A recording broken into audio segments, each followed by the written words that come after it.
A cold weight settled in Alara's chest. Her heart was a frantic drum against her ribs.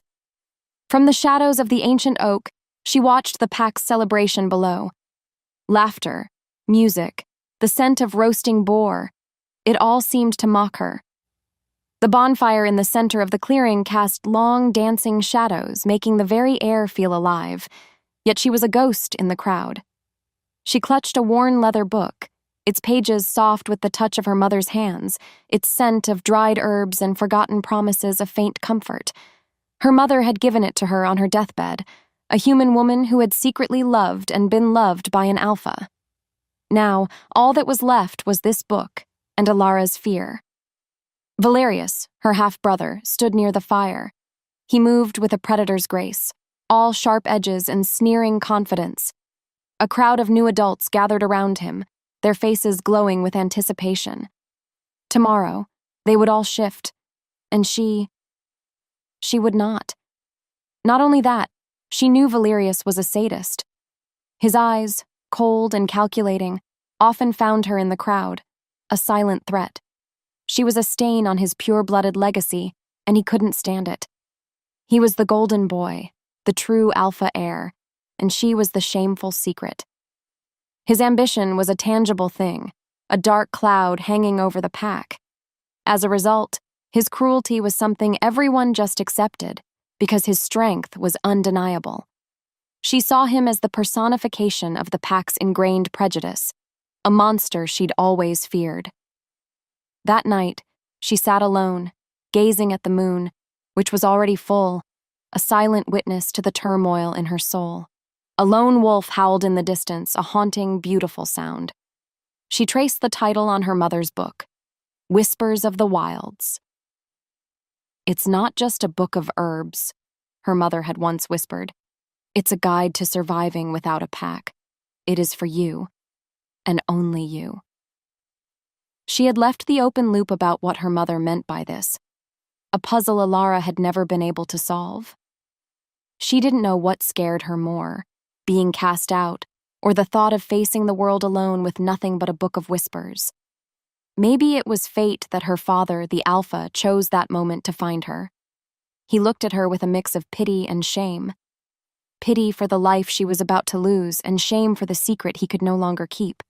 His gaze was a blade, sharp and cold, a confirmation of all her fears. In the span of a breath, he turned, a silent refusal to protect her. A decision made without a single word. His betrayal was not loud and violent, but quiet and deafening. It was a moment that made her realize, deep down, she knew the truth. She was alone. The moon, a bright silver disk in the inky sky, seemed to be watching her, its light a cruel spotlight on her isolation. Her heart ached, a deep, hollow pain. She felt a profound loneliness that surpassed the physical separation from her pack. It was an emotional canyon. She had always felt different, always felt like an outsider, but tomorrow that feeling would become her reality. She was a false Lycan, a half-blood, a human girl in a world of wolves. She saw no future beyond this night. Still, she clung to the old book, a tangible piece of her mother, a silent promise. And just like that, her hope, a fragile thing, shattered into a million pieces. The next day, the air thrummed with excitement. The pack's great hall was filled with the scents of pine, lichen, and anticipation. Alara stood with the others, a line of new adults ready to face the rite of passage. She wore a simple tunic, its cloth a stark contrast to the ceremonial furs and leathers of the purebloods. Her heart pounded so loudly she was sure the entire pack could hear it. With every heartbeat, she felt the weight of her secret, a heavy stone in her stomach. One by one, the others shifted. A girl named Lisa, her hair a tangle of fiery red, screamed in a mix of pain and exhilaration as her bones cracked and reformed. Her wolf form was a majestic red beast. A growl rose in her throat as she looked at Alara, her golden eyes filled with pure contempt. Not only that, but even the younger Lycans were already snarling at her, a sign that the hatred was deeply ingrained in the pack's culture. In the echo of her success, Alara's own failure felt amplified 1,000 times. The tension broke as Valerius stepped forward, his smile a cruel slash across his face. Valerius's shift was instant, a blur of motion. His wolf was a beast of nightmares, all muscle and malice, his eyes a chilling, icy blue. He roared, a sound that shook the very foundation of the hall, a sound filled with authority and cruelty. His gaze, in that moment, locked on Alara, a silent promise of what was to come. For him, this was a display of power, a confirmation of his superiority. He was a purebred. She was nothing. It was all because of his arrogance and his belief in his own superiority, a belief that made him blind to any other form of strength. His sneer was a knife twisting in her gut. She could almost hear him saying, "This is what a real Lycan is. What are you?" She heard the Alpha, her father, call her name. Her heart leaped into her throat. She moved to the center of the hall, the weight of 1,000 eyes on her. She felt like an actress on a stage, a part she never wanted to play. She closed her eyes, praying to the gods her mother had taught her about, gods of the moon and the forests. But the prayer felt hollow. She tried to feel something, anything, a stir of a wolf inside, a primal instinct. Instead, there was only silence. The silence roared in her ears, a profound, empty sound. As if the world narrowed, she felt the absence of a wolf where one should be. She stood there, frozen, a human girl in a world of wolves. The crowd's cheers turned into a low hum of whispers. The whispers grew louder, morphing into shouts of false Lycan and disgrace. The words felt like physical blows. She finally opened her eyes and saw Valerius. His lips were pulled back in a silent, savage snarl, and she realized this was what he'd wanted all along. The betrayal wasn't just her father's, but the entire pack's. Her world tilted, and she knew in that moment that she was nothing to them. And just like that, everything changed. The moment her father gave the order, her world shattered into jagged pieces. "Take her," he commanded, his voice devoid of emotion. His betrayal was not loud and violent, but quiet and deafening. What followed was a brutal push and pull as 2 Lycans seized her arms. Their claws, sharp and hard, dug into her skin, and a searing pain lanced through her arms. She struggled, her human strength useless against their power. The scent of their rage was a thick, choking fog. Valerius stepped forward, his wolf form looming over her, a symbol of all her fears. "The Shadow Wood will do what we cannot," he snarled, a promise of a swift, brutal end. Her heart pounded like a caged animal. She was not only being banished, but being sentenced to death.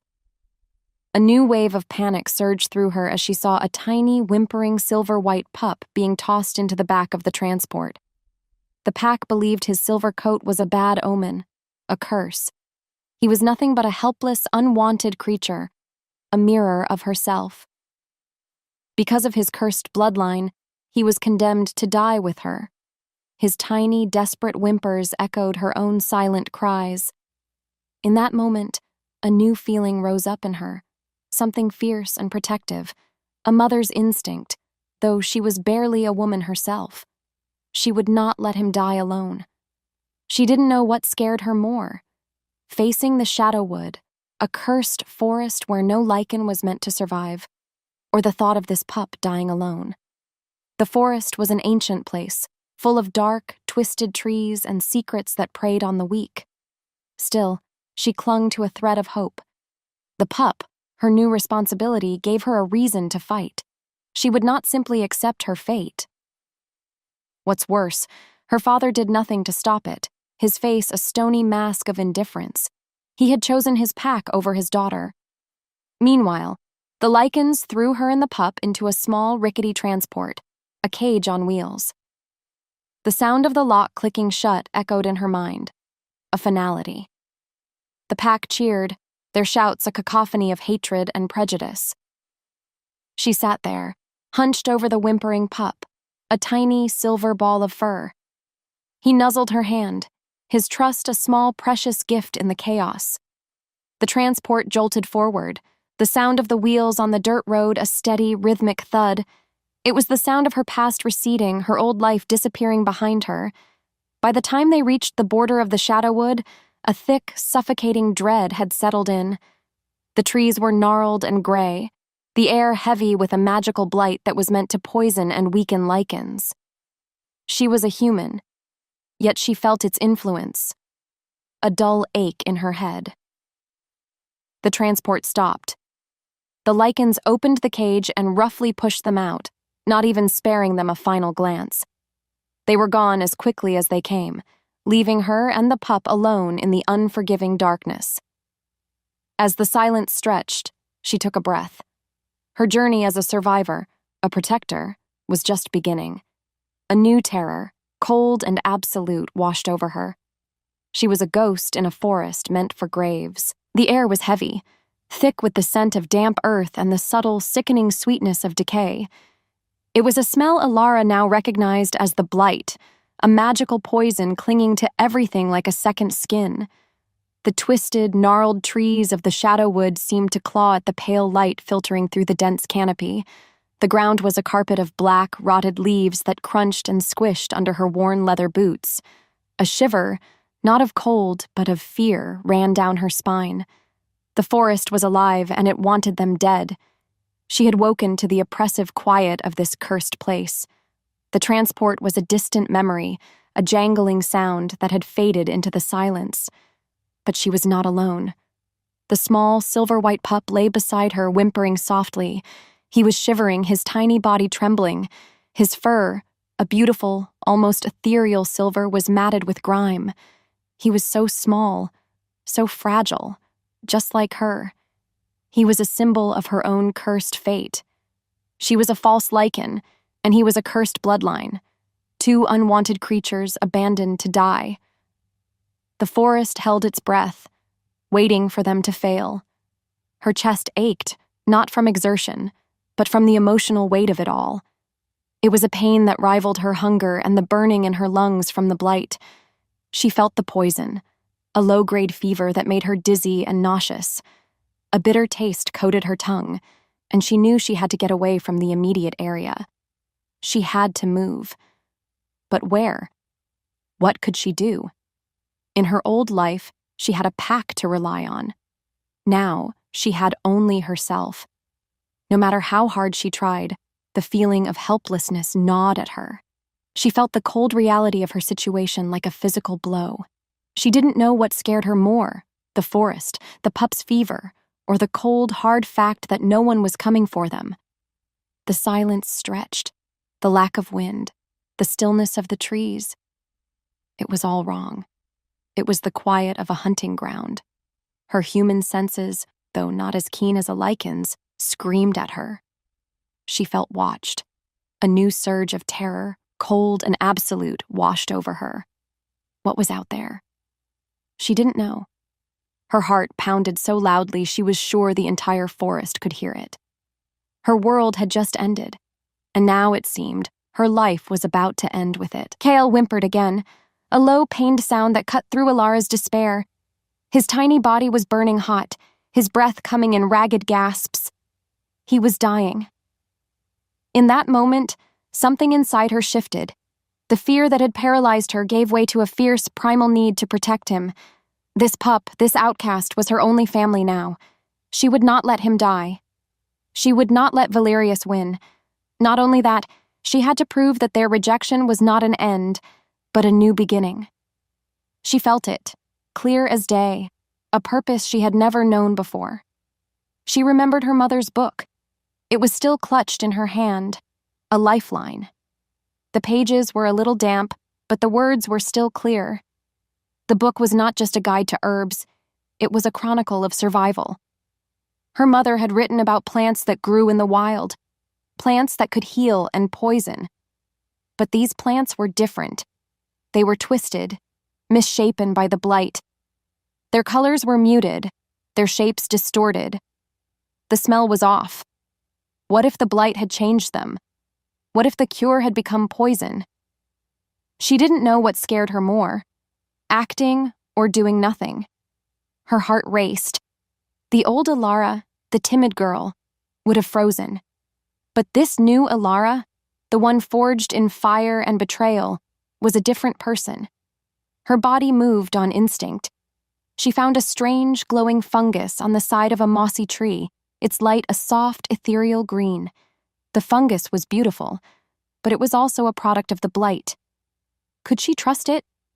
She had to, because there were no other options. She broke a piece off. The texture was strange, like a soft, spongy skin. She crushed it in her hands. A sweet, earthy scent filled the air, not unpleasant. The pulp was a bright, shimmering green. She felt a connection to it. As if the forest watched, she took a leap of faith. Without thinking, she smeared the pulp on Kyle's feverish brow. He gave a soft whimper. She waited. Time stood still. Her breath caught. The fungus pulsed with a faint light, a beacon of hope in the darkness. A beat later, Kyle's trembling stopped. His breathing became even, soft. His body temperature dropped to a normal level. He nuzzled her hand, his trust a powerful force that filled her with a sense of purpose. She had done it. She had saved him. Her belief in herself and in her mother's legacy solidified. She had defied death. And just like that, everything changed. Days later, the victory felt fragile. They were still in the Shadowwood. They were still hungry. Their survival, a fleeting moment of triumph, had become a desperate, unending struggle. The constant hunger gnawed at Alara's stomach. Kyle, a tiny pup, needed to eat. So, her goal shifted again. No longer just a protector, she had to be a provider. She had to hunt. But what could a human do in a world of wolves? She was not a natural predator. Her body was not built for the chase. She used her mother's book, now a worn and cherished companion. The book spoke of tracking, of silent movements, of using the wind to her advantage. She had never hunted before, never even held a weapon. Her hands, which once held delicate fabrics and soft wool, now held a sharpened stick, its tip a crude but deadly point. She felt a deep connection to this new identity.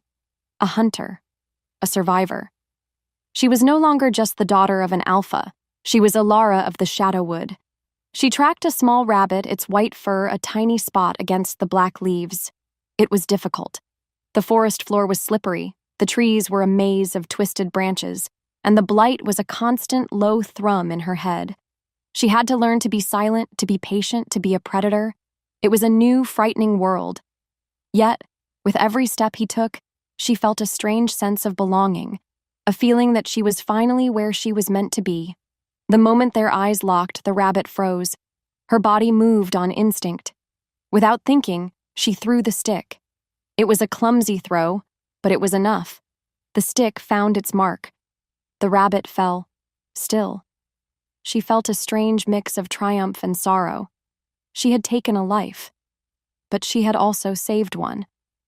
She knelt beside the small body, a silent prayer of thanks on her lips.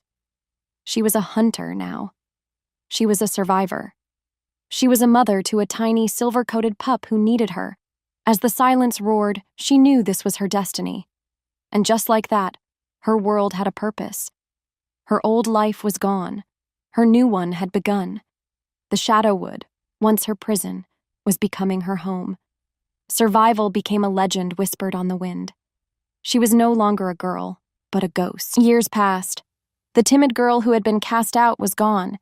In her place stood a formidable young woman forged by the Shadowwood's unforgiving embrace. The years had sculpted Alara into a survivor. Her skin was a rich, sun-kissed brown. Her muscles, lean and strong, were a testament to countless hunts. She moved with a silent, confident grace, her old fear replaced by a quiet vigilance. Her hair, once a neat braid, was now a wild cascade of dark waves, a symbol of her freedom from the pack's rigid rules. Kale was no longer a tiny, shivering pup. He was a magnificent silver wolf, his coat gleaming like polished moonlight. His golden eyes, filled with an ancient wisdom, were her constant companions. The bond between them was more than friendship. It was a silent, unbreakable pact of survival. He was her family, her protector, and her only link to a world she had left behind. They were two halves of a whole, two outcasts who had found a home in the one place they were meant to die. Their cave, a deep fissure in the rock, was a sanctuary of curses. She had made it into a home. The walls were covered with intricate designs made from dried herbs and moss, a testament to her knowledge of the Shadowwood's unique flora. She had learned to distinguish the plants and to use them to her advantage. She had found a way to use the blight, the very thing that was meant to kill them, as a tool for survival. Because of this, she was the only one who could survive in this cursed place. The open loop of her mother's words, a guide to surviving without a pack, was finally being resolved. She had not only survived, she had thrived. In the quiet hours, she would look at Kyle, watching him sleep. His chest would rise and fall with the steady rhythm of a powerful beast, and she would feel a deep sense of peace. She had saved him. But their isolated peace was about to be shattered. On the other side of the Shadowwood, the blight, once a contained poison, had begun to spread. She knew it. She felt it in the subtle shift of the air, the change in the quality of the light. She could see it in the way the animals in her part of the forest were acting. The blight, a silent, malevolent force, was growing stronger. She could not ignore it forever. The outside world, the world that had rejected her, was coming back to haunt her. It was a normal day.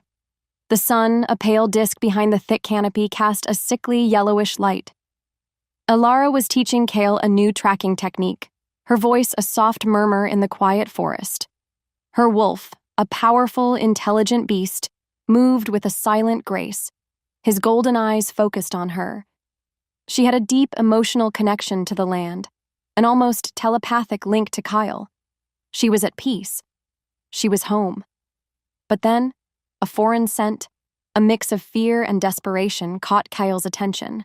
He growled softly, a low rumbling sound that made the hair on her arms stand up. She felt it too. The scent of a pack, a hunting party. They were not from her old pack, but from a neighboring one. She and Kyle moved, silent as shadows, to a vantage point. From there, they watched, hidden by the dense undergrowth. The hunters, all men, moved with a slow, lumbering gait. They were clearly weakened, their movements clumsy and uncoordinated. Their eyes, though filled with a hunter's fire, were dull and listless. The blight had taken hold of them. It was a poison that not only weakened their bodies, but also their minds. She saw one of them fall, coughing up a black, viscous liquid. The others ignored him, moving on with a singular, desperate focus. That's why they were here. The blight was spreading, and they were looking for a cure. She felt a pang of pity for them. They were suffering, and she knew the cause. She felt the irony of it all, that the human they had so readily rejected was immune to the curse that was slowly killing them. Her human blood, once a source of shame, was a source of strength in this new world. It was a twist of fate, a brutal irony. As a result, her role had changed from a simple survivor to something more. She was a witness, a silent, hidden witness to the downfall of a species that had once been her own. They continued to move, desperate and lost. One of them, a young man, dropped a small, leather-bound scroll. It was a mistake, an oversight born of desperation. The scroll unrolled as it hit the ground. It was an official decree from the Alpha King, Draven, offering a reward for a cure for the spreading blight. She stared at the scroll, her heart pounding. The world had just gotten a lot bigger. Not only that, but her quiet, peaceful existence was about to be shattered. Her safe haven, her sanctuary, was no longer safe. She was not a ghost on the wind. She was a beacon. She just didn't know it yet. The scent hit her first. A storm of power, authority, and ancient, unyielding justice. It was a scent that made every hair on her body stand on end. It was not the scent of a regular Lycan. It was the scent of a king. Kale felt it too. He went from a silent, hidden predator to a submissive pup in the span of a breath, his tail tucked between his legs, his head bowed. He gave a low whimper of respect, a sound that she had never heard him make before. A king had come to their sanctuary. A king had entered their home. and he was not alone. The Alpha King, Draven, stepped into the clearing. His presence was not just a sight to behold, it was a physical force. His body, muscular and imposing, was a testament to his strength. His face, etched with the lines of age and weariness, was a testament to his burdens. He was a king first, a man second. His scent was a mix of cedar and old leather, of power and decay. The blight had touched him too. His eyes, a deep piercing emerald green, were dull, but his gaze was sharp and focused. He was not here by chance. He was looking for something. He was looking for them. The tension broke as his eyes fell on Kale. He stared at the magnificent silver wolf, not with the contempt Alara had expected, but with a dawning realization. It was as if he had just found a missing piece of a puzzle. Then his eyes, green and intense, fell on Alara. He stared at her, a human girl, a survivor, a ghost of the Shadowwood. He did not see a weak, rejected human. He saw a warrior, a survivor. He saw a key. In the quiet that followed, her breath caught. She had been found. He spoke, his voice a low, rumbling sound that vibrated through the air. "You," he said, and the word was a question, an answer, and a promise all at once. "You are the key." He was not a savior. He was a claimer. He had found them, two outcasts, a human and a cursed pup. He needed them to save his people. Their rejection was not a curse. It was a key to a cure, to a future. In the stillness that followed, her world had tilted on its axis. Her old life, her new life, her past, her future, it all depended on this one man. The ghost was now a queen. Her world would never be the same. His eyes were a storm of emotions, and she was caught in the middle. The past was no longer just a memory. It was standing right in front of her. The silence in the clearing was heavy, thick with a tension that was almost suffocating. Kale, a magnificent silver wolf, was still on his belly, a submissive gesture that Alara had never seen him make. His eyes, usually filled with fierce intelligence, were now filled with a deep, primal respect for the man who stood before them. She, on the other hand, was frozen in fear. This was Draven, the Alpha King, the same king who had been so elusive and remote. Yet now, he was standing in her home, claiming her. Draven's emerald eyes, though dulled by the blight, were sharp and focused. They burned with an intensity that saw right through her. He was not a king on a throne, but a predator in his own right. The scent of him, a powerful mix of cedar and old leather, was now mixed with something else, the subtle sweetness of the blight. The poison was eating away at him, making him weak, but his will was unyielding. He looked at her, a human girl, and saw not a weakness, but a key. He saw in her the one thing that could save his people. "You are the key," he said again, his voice a low, rumbling sound that vibrated through the air. "The cure. It's in your blood, isn't it?" He was not asking a question. He was making a statement, an accusation. His gaze, green and intense, fell on her hands, still stained with the pulp of the glowing fungus. A beat later, he stepped forward, the space between them burning with a charged, unspoken energy. She felt it, clear as day. He wasn't just claiming her. He was claiming her life, her power, her freedom. As if fate demanded it, she felt a profound shift in their dynamic. She was no longer a survivor. She was a pawn. But then, Kyle growled. The sound was low, a warning, a rumble that came from deep in his chest. It was a sound she had never heard from him before, a protective, defiant sound that was a stark contrast to his earlier submissiveness. The growl wasn't directed at Draven. It was a message to him. "She is mine, my human, my protector." It was a moment of pure, raw defiance that she knew would have dire consequences. The pack, Draven's pack, would never accept this. Draven, a king, a leader of the strongest pack, was being challenged by a human girl and a cursed wolf. His reaction was not what she expected. He just stood there, his eyes on Kale, a faint, almost imperceptible smile on his lips. This was a king who was used to being challenged, and he was not afraid. The air thickened.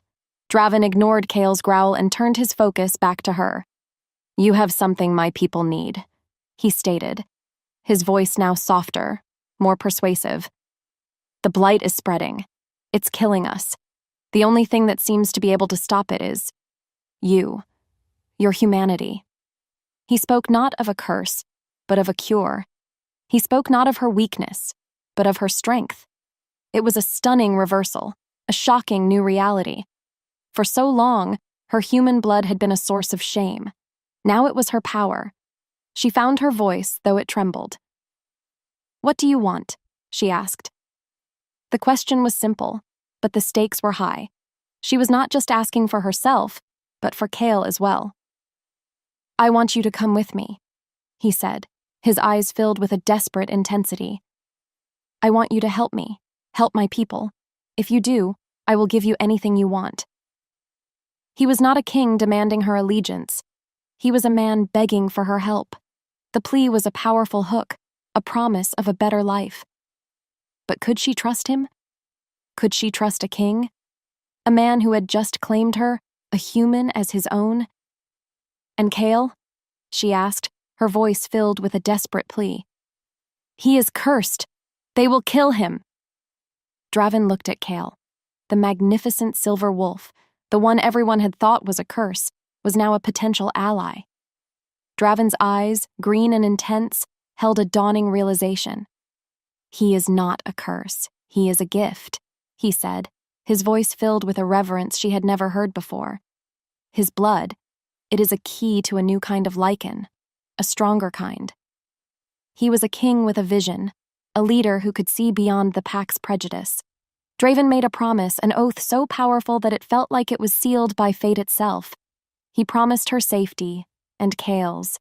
He promised them a home, a place where they would be not just accepted, but revered. He spoke of a new pack, a pack of hope, a pack of unity. He spoke of a world without the blight, a world where humans and Lycans could coexist. He painted a vivid picture of a future she had never dared to dream of. He did not ask her to forget her past. He asked her to use it to build a new future. Her old life had ended. Her new one was just beginning. The decision, the most important one of her life, was now hers to make. A choice had to be made, and she knew in her heart what it had to be. She looked at Kale, her only family, her only hope. His golden eyes, filled with a trust so pure it was almost holy, were her guiding light. She looked at Draven, a king, a leader, a man who saw her not as a flaw but as a key. She saw the desperation in his eyes, the weariness of a man who was losing a war he had been fighting for years. She saw the truth in his words. She saw the future he was painting. "I will come," she said, her voice filled with a newfound strength. "I will help you, but I have one condition." The condition was not about her. It was about Kale. She would not leave him behind. He had been her only companion, her only protector in the dark years of her banishment. She would not abandon him for a chance at a new life. He was her family. Her response was a testament to her new self, a warrior, a protector, a queen in her own right. She had moved past her trauma, past her pain, and was now ready to face a new, bigger challenge. Draven's smile, a tired, weary thing, was filled with a deep sense of relief. "Anything," he said, and the word was a promise, a vow. "I will give you anything." The truth was, she didn't want anything. She just wanted a home, a place where she and Kale could be safe, a place where they would be accepted. The deal was struck, not with a contract or a handshake, but with a simple understanding.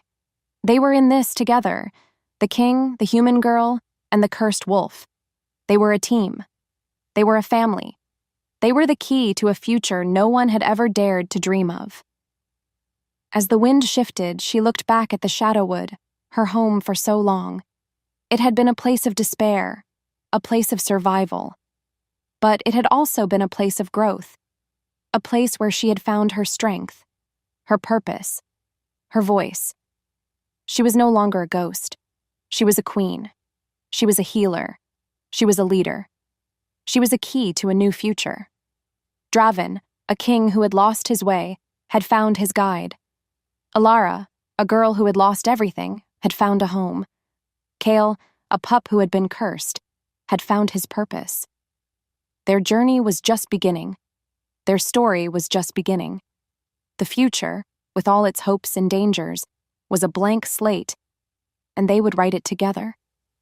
His words were a brand on her soul, and in the quiet of the night, a new story began. The journey out of the Shadowwood was nothing like the brutal banishment. This time, there was no rickety transport, no rough handling. Draven's warriors moved with a silent, disciplined grace. They were a mix of old and young, their faces etched with the strain of the blight, but their movements were sharp and focused. They were a pack of wolves, but they carried themselves with the dignity of men. Alara and Kyle were not prisoners. They were guests. Valerius's sneering condemnation was now a distant, hollow echo. Draven walked beside her. The Alpha King, a man with the weight of his entire kingdom on his shoulders, chose to walk with a human girl. He spoke to her, not as a leader to a subordinate, but as an equal. He asked her questions about the Shadowwood, about the plants, about the blight. He listened. His eyes, still a deep, piercing green, were focused on her every word. He didn't just hear her. He listened. She found herself talking. Her voice, once so small and hesitant, now strong and confident. She spoke of her mother's book, of the glowing fungus, of the way the blight twisted the world. He showed her a side of his world she never knew existed. He spoke of the blight, a curse that had plagued his people for generations. It was a slow, agonizing death, a poison that not only weakened their bodies but also their spirits. He spoke of a time when the Lycans were strong, when they were a unified force before the blight had separated them, making them fearful and mistrustful. He spoke of his father, a king who had died from the blight, and of his own struggle to keep his people together. He was a man, a king, a savior, but he was also a man who was broken. What followed was a moment of intimacy. They sat by a small, crackling fire. Kyle lay at her feet, a silent, watchful protector. The scent of pine and burning wood filled the air. She felt a connection to Draven, a deep emotional bond that had nothing to do with romance and everything to do with a shared purpose. They were both outsiders, both fighting for a future that seemed impossible. He was a king without a kingdom, and she was a queen without a pack. They were two halves of a whole, two lost souls who had found each other in the darkness. The first sight of Draven's fortress, a castle carved out of a mountain of black rock, was breathtaking. It was a fortress of nightmares, but it was also a place of hope. The walls were high, the gates were huge, and the guards, all Lycans, were a testament to the kingdom's strength. But the blight had touched this place too. The air was thick with the scent of sickness, and the faces of the people were pale and drawn. They looked at Alara, not with hatred, but with suspicion. Draven, a king who was used to being respected, was now being questioned. The elders, a group of old, weary Lycans, looked at him with disappointment. They saw a king who had brought a human, a false Lycan, into their sanctuary. They saw a king who had broken all the rules. Draven, what is the meaning of this? One of them, a woman with a face like a hawk, asked. Her voice, though soft, was filled with a chilling authority. We cannot trust a human, a creature that is a stain on our bloodline. Her words were a familiar echo of Valerius's cruel sneer. The pack's prejudice was a deep-seated rot, a poison as deadly as the blight. But Draven stood tall, his voice a low, rumbling sound that filled the great hall. She is not a stain, he said, his eyes on the woman, a silent warning. She is a key. She is the cure. She is the one who will save us. His words, a powerful testament to his faith in her, silenced the room. He spoke of Kale, a silver wolf who was not a curse but a gift. He spoke of her human blood, a source of strength, not of shame. He spoke of a new kingdom, a kingdom of unity, a kingdom of hope. The elders, though not convinced, were silenced. They had no choice but to accept his word. The pack, however, was a different story. They looked at her with a mix of suspicion and fear. They saw a human girl, but they also saw a king's trust. They saw a weakling, but they also saw a savior. They were a pack of two worlds, torn between old prejudice and new hope. Her world had tilted, and she was at the center of it all. She was no longer just a survivor. She was a symbol. She was a promise. She was a queen in a world that was not her own, but she was going to make it hers. That night, she stood on the balcony of her room, a luxurious room that felt foreign and strange. She looked out at the vast, desolate kingdom, her heart filled with a mix of fear and hope. She had come a long way from the Shadowwood. She was no longer a ghost, but a queen. She was a healer, a leader, a savior. But she was also a woman, and a woman with a past. A woman with a secret. Her past, her family, her old life, it all came flooding back to her. The face of her father, a king who had betrayed her. The sneer of her brother, a man who had tried to kill her. The fear was a cold weight in her chest. A soft knock on the door made her jump. It was Draven. He came in, his scent of cedar and old leather a comforting presence in the strange room. He looked at her. His eyes, still a deep, piercing green, were filled with a raw, unyielding love. He saw her not just as a tool, but as a person, as a woman.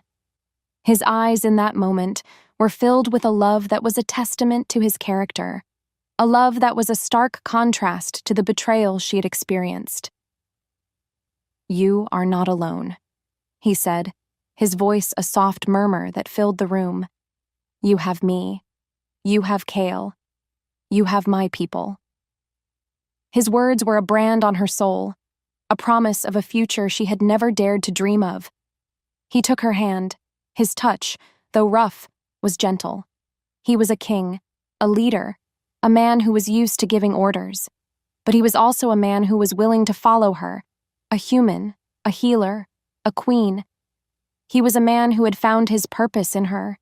He told her his secret, a dark, terrible truth that had haunted him for years. His own son, his heir, had left the kingdom years ago, disgusted by his father's weak handling of the blight. His son, Valerius, had started his own pack, a pack of purebreds, a pack of hate. Her world tilted, and in that moment, she realized the truth. The man who had betrayed her, the man who had tried to kill her, was Draven's son. He was the next Alpha King. The king had a traitor for a son, and she had a murderer for a brother. The two worlds, once so separate, were now intertwined. Her old life, her new life, her past, her future. It was all linked. The fight was not just against a blight. It was against a traitor. It was against a family. It was against Valerius. She stood at the precipice of a new life, the scent of fear and hope mingling on the wind. The healer's chamber was a place of quiet power, a stark contrast to the opulence of the king's fortress. The walls were lined with shelves filled with jars of glowing fungus, dried herbs, and strange, twisted roots. The air, once thick with the scent of sickness, was now filled with the sweet, earthy smell of the blight-curing plants. Alara, a queen in a world that wasn't hers, was finally in her element. Her hands, once used to holding sharpened sticks, were now busy grinding herbs and mixing poultices. She was a healer, a savior. And she was also a human girl with a secret that could tear this kingdom apart. She worked tirelessly, her movements precise and confident. Kyle, a magnificent silver wolf, lay at her feet, his golden eyes, filled with an ancient wisdom, watching her every move. He was a silent companion, a powerful protector, her only family in this strange new world. The other healers, a group of old, weary Lycans, watched her with a mix of suspicion and respect. They saw her, a human, performing miracles they could only dream of. They saw a woman who was not afraid of the blight, but who had a deep, almost intimate knowledge of its power. One of them, a woman named Lyra, a healer with a kind, gentle face, approached her. "How do you do it?" she asked, her voice a soft murmur. "How do you know what to do?" Alara looked at her. Her eyes, filled with a newfound confidence, met Lyra's. "My mother," she said, her voice filled with a reverence that was a testament to her love. "She taught me. She gave me a book, a guide to surviving without a pack." The open loop of her mother's words was finally closed. Her mother had not given her a curse. She had given her a key. She had given her a gift. Later that night, Alara sat alone, gazing at the moon, which was already full, a silent witness to the turmoil in her soul. She was a healer, a queen, a savior. But she was also a woman who was in love with a king. Draven, a man with the weight of his entire kingdom on his shoulders, had found his purpose in her. He had found his hope in her. And she had found her home in him. But their love was a fragile thing, a secret that could tear this kingdom apart. He was a king. She was a human. And he had a son, a traitor, who was a threat to their love, their kingdom, and their lives. The great hall was filled with the scents of roasted meat, spiced wine, and the subtle, earthy smell of the blight-curing herbs. It was a feast, a celebration of hope. The pack, once weary and defeated, was now filled with a new energy, a new hope. They looked at Alara not with suspicion but with gratitude. They saw the cure. They saw a savior. They saw a queen. Draven, a king who was used to giving orders, was now being celebrated. He was a king who had brought hope to his people. He was a king who had found his queen. He sat beside her, his hand, strong and rough, resting on her knee. The touch, though brief, was a promise, a vow. He looked at her, his eyes, green and intense, filled with a love that was a testament to his character. They were a king and queen, a man and a woman, but they were also two lost souls who had found each other in the darkness. The moment their eyes locked, the air thickened, and the space between them burned with a charged, unspoken energy. They were in love. It was a love that was born not out of desire, but out of respect, out of trust, out of a shared purpose. But then, the doors of the great hall burst open. It was Valerius. He stood there, a vision of cruelty and power, a man who had not been invited, but who had come anyway. His eyes, cold and calculating, found Alara in the crowd, a silent threat. His face, a mirror of Draven's, was a mask of hatred. He had come to reclaim his birthright. He had come to destroy his father's kingdom. He had come to kill the human who had stolen his place.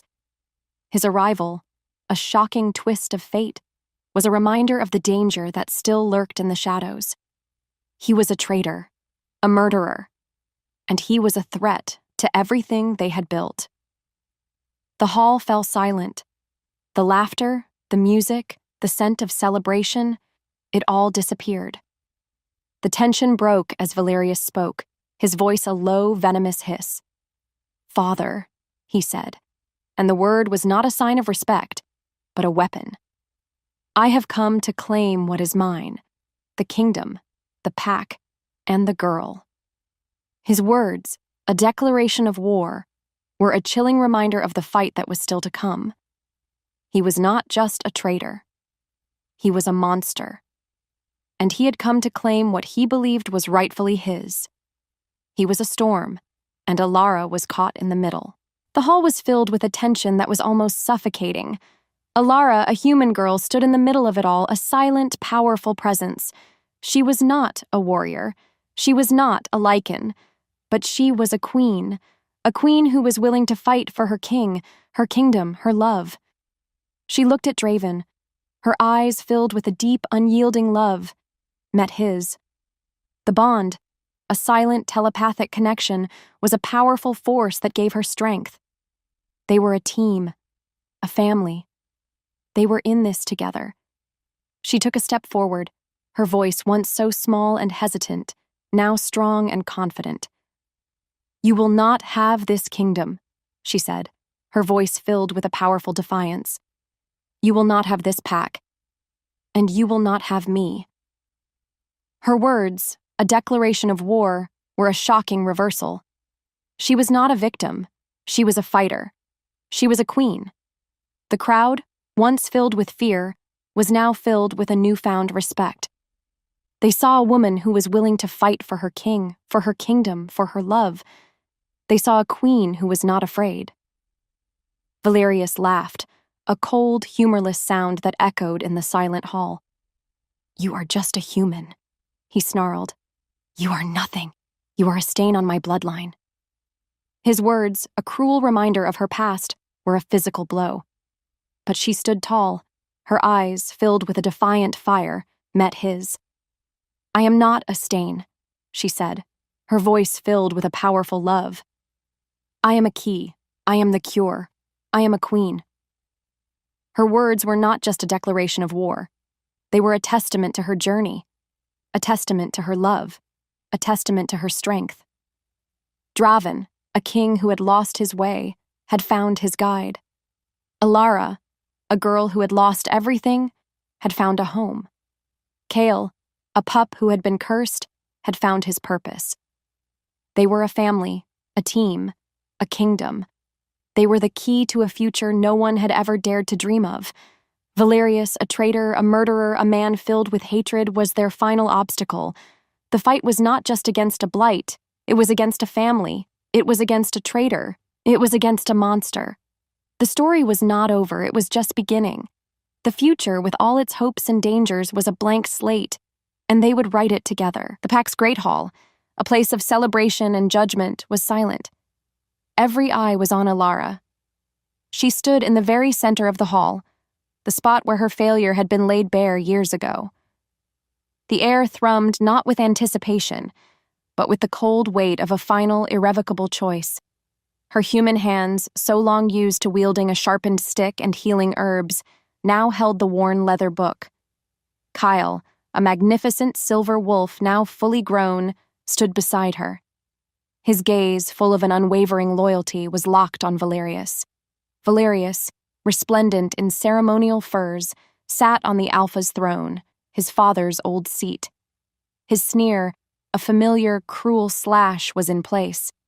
He saw her as a ghost, a legend whispered on the wind, but nothing more than a half-breed who had dared to return. "The Shadowwood has weakened your mind, sister," he mocked, his voice a low, dangerous rumble. "You have no place here." The pack murmured, their loyalty still a tight leash. Alara met his gaze, her own eyes holding none of the fear they once had. "The Shadowwood did not weaken me, Valerius," she said, her voice clear and strong, a testament to years of fighting for every breath.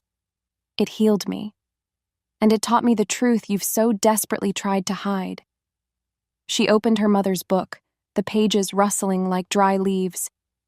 "The blight that poisons the Shadowwood. It is not an ancient curse, it is a contagion, a magical poison." She looked at the pack, her gaze sweeping past her father, who sat to the side, his face a stony mask of old betrayals. "And its source is not the forest, it's him." She pointed a trembling finger at Valerius.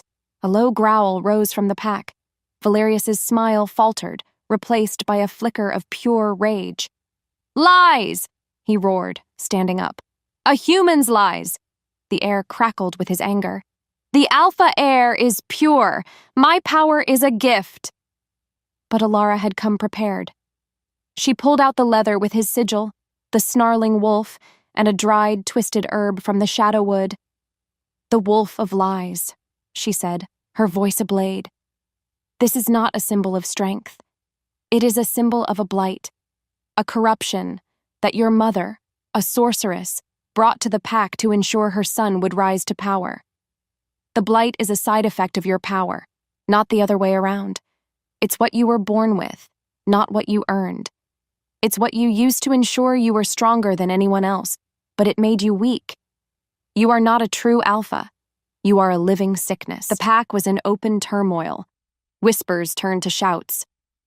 The Alpha, Alara's father, finally rose from his seat. He looked from Alara to Valerius, his face etched with a profound, terrible grief. He had seen the truth in his daughter's eyes, and he had seen the frantic rage in his air. He had loved a human woman and had been ashamed. He had chosen the pack's lie over his daughter.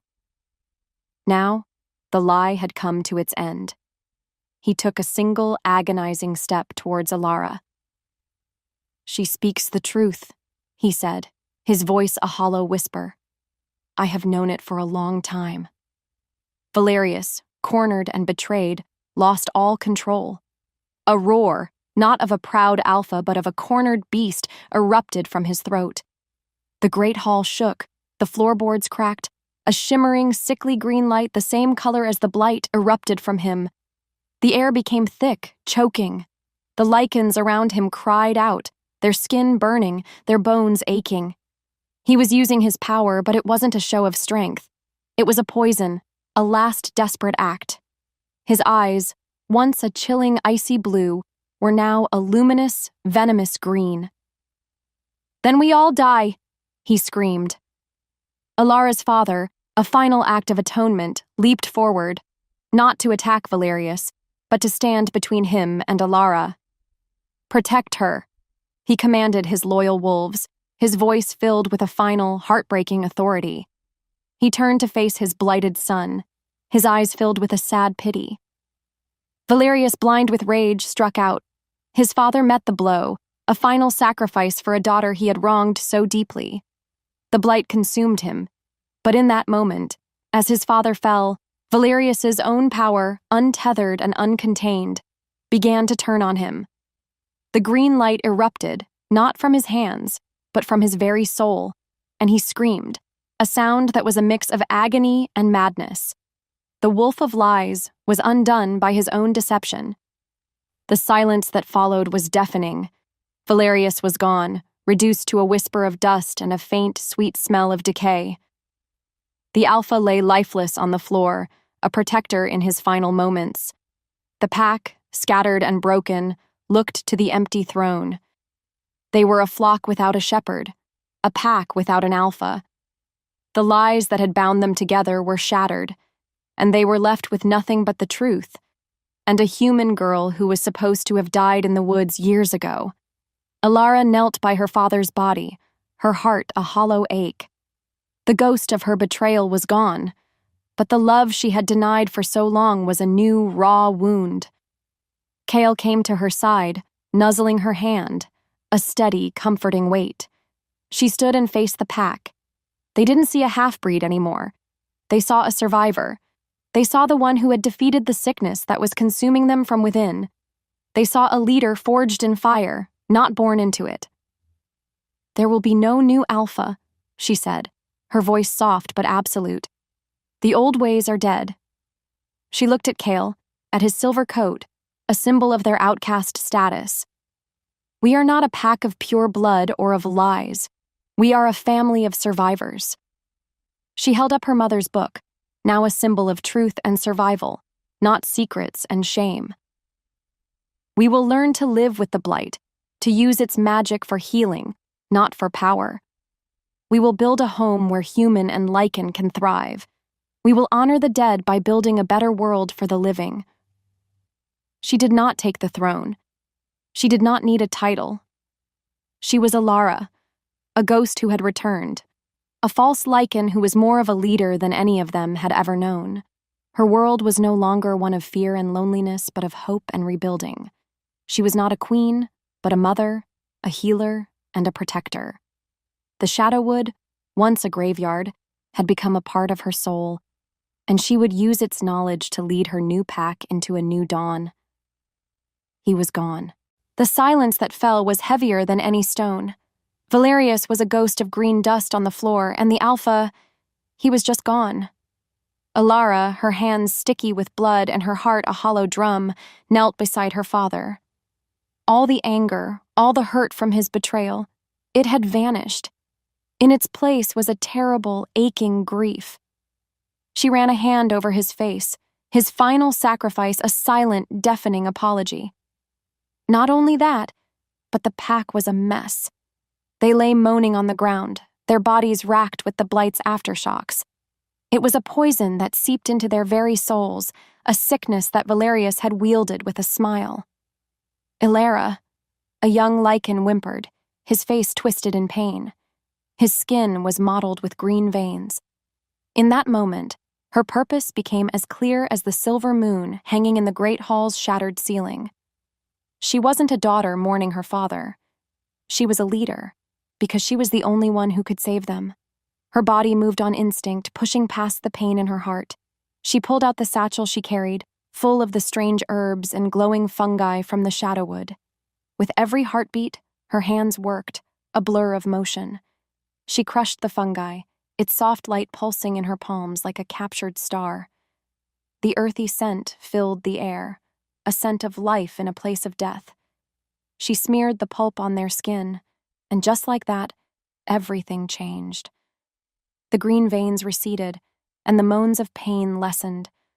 What followed was a marathon of healing. She didn't stop until every last one was cared for. Meanwhile, Kyle, her magnificent silver wolf, patrolled the hall's entrance, a low growl a constant threat to anyone who might approach. As the silence stretched, a shadow fell across the hall's entrance. The pack, still weak, stirred with unease. A new figure stood there, a Lycan warrior of immense size, his fur the color of obsidian, his face crisscrossed with old, vicious scars. His eyes, a piercing gold, were a whirlwind of suspicion and curiosity. That's why he was here. He smelled the blight, and he smelled a powerful, unfamiliar Lycan scent from a female, something he'd never encountered before. It was a call to investigate the death of an alpha, to see who had dared to upset the balance of power. "Who are you?" Ilara asked, her voice tired but firm. "Rhys," he rumbled, his voice a low growl of thunder. "Alpha of the Stormfang clan. We felt the blight from leagues away. I came to see what poison has fallen on this land." He took a step closer, his eyes narrowing on her. Not only that, but his gaze lingered on her human hands, and then on Kale, his silver coat a shocking sight. "And who are you? A human? A healer?" He didn't sound convinced. His instinct screamed that something was wrong, yet his eyes couldn't leave her face. Ilara knew the truth. She was a paradox, a human with the soul of a wolf, a healer with the heart of a survivor. She saw the storm in his golden eyes, and a different kind of tension, a wild, undeniable pull sparked between them. In fact, she felt her soul answer his, a silent recognition that was as old as the moon itself. She had just finished a war, only to walk straight into another. As the silence roared, she wondered if she could ever find a moment of peace, or if her life was destined to be a series of battles. She felt it, clear as day.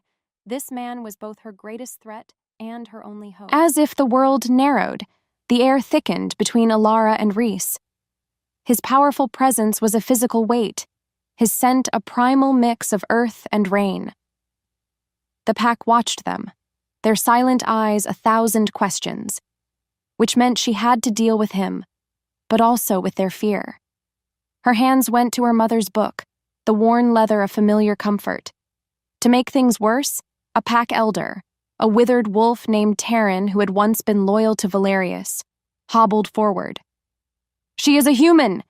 he spat, his voice trembling with an old rage.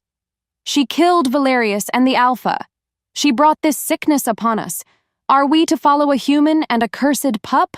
We must restore the bloodline." His words were a venomous hiss, and the fear in the pack's eyes hardened into a dangerous doubt. Rather than meet his anger with her own, Ilara simply held up her hand. "I didn't kill the Alpha. He died saving me." Her voice was soft, but it carried the weight of her grief. Meanwhile, Rhys watched, his expression unreadable. Deep down, she knew the truth. This wasn't about blood anymore. It was about fear of change. "Terran," she said, her voice dropping to a conspiratorial whisper. "Do you know why my mother, a human, was chosen by an Alpha? It's because she possessed something the pack had forgotten: balance. She understood that a wolf's strength isn't just in its fangs, but in its soul. Valerius's power was a lie because it was unbalanced. It was all wolf and no heart. No matter how hard she tried, Taryn's eyes still held a spark of defiance. She didn't know what scared her more, Taryn's old prejudices or Rhys's silent, watchful presence. She knew she had to appeal to their shared history, their common ground. She began to speak of a story her mother had written in her book, a tale of two rival clans, the Stormfang and her own. In the story, the clans had once been allies, bound by a promise to protect the sacred balance between humans and Lycans. She said, "Your clan, Rhys and mine, we were once brothers. My mother's book tells of an old blood oath, an ancient promise lost to time. It's what allowed my father to see past her human shell, because he remembered a story that you have forgotten." On the other hand, Rhys's golden eyes widened with a quiet shock. "My clan. We have a legend of a broken promise," he murmured, his gruff voice now softened with wonder. The space between them burned with a new kind of heat, a shared history they had to reclaim.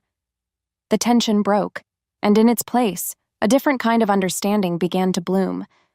Just like that, everything changed. As if summoned, Taryn's rage returned with a vengeance. He lunged at Alara, his old claws surprisingly sharp, a final desperate attempt to uphold the old world. "You lie! There is no honor in your blood!" he howled. Before she could move, Rhys stepped between them, his hand a blur of motion, grabbing Taryn's arm in an iron grip. A growl rose in his throat, a deep, resonant rumble that shook the hall. "Enough," he commanded, his voice filled with a finality that brooked no argument. "The old ways are dead, Taryn." I felt the truth in her words. Taryn, his eyes wide with fear and betrayal, saw that he was truly alone. He was defeated. Not by a fight, but by a truth he couldn't face. He ran from the hall, a ghost of the old world disappearing into the night. Between one breath and the next, Rhys turned to Alara. The golden light in his eyes softened, turning to a warm honey. He lifted a scarred hand and gently brushed a strand of hair from her face. With his scent in the air, a deep sense of calm settled over her. The battle was over. The hard part had just begun. "You are a storm and a shelter, Alara," he whispered, his voice a low, tender purr. The space between them burned, and she felt a heat spread through her veins, a feeling more powerful than any spell. She reached out and touched his cheek, her human hand a small, soft thing against his strong jaw. As fire bloomed beneath her skin, she understood her mother's love for her father. It was a love that defied all logic, a connection that burned past every rule. "You're the first person to see all of me," she said, her voice trembling. "Not the human, or the wolf." And she let it happen. He leaned in, his lips brushing hers, a soft, hesitant touch that promised so much more. It wasn't a kiss of triumph, but a promise made of moonlight and shared grief. The rest of the pack watched, but their eyes held no judgment, only a dawning hope. Her chest ached with a feeling she had never known, a sense of belonging so profound it stole her breath. In the stillness that followed, she knew her new pack would not be easy to build. There would be more storms, more battles, but she wouldn't have to do it alone. A beat later, Rhys lifted his head, his golden eyes filled with a shared understanding. But then, his expression turned serious, a deep furrow in his brow. "The blight is more than just a sickness, Alara," he murmured, his gaze falling to the dust where Valerius had stood. "It's a wound in the world, a scar left by a dark magic. And I don't believe Valerius was the source, only a pawn." The wind carried his name and the question lingered, an open loop, a new hook for the next act. As her soul answered, she knew their true fight was just beginning.